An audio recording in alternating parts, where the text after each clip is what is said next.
te voy a enseñar puntos de acupuntura que vas a poder usar para bruxismo y para cualquier disfunción temporomandibular.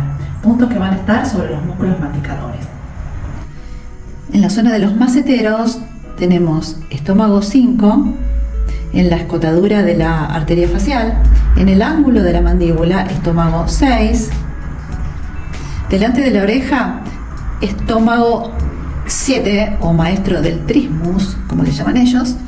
Delante del trago, 3 puntos muy importantes: triple calentador 21, intestino delgado 19 y vesícula biliar 2.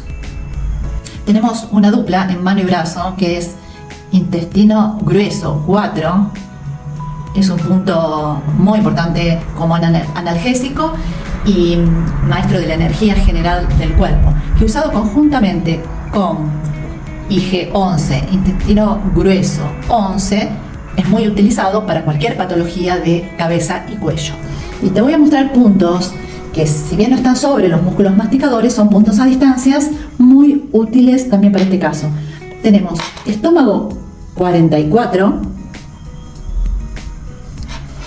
vesícula biliar 34 y estómago, que se ve ahí, 34. Perfecto.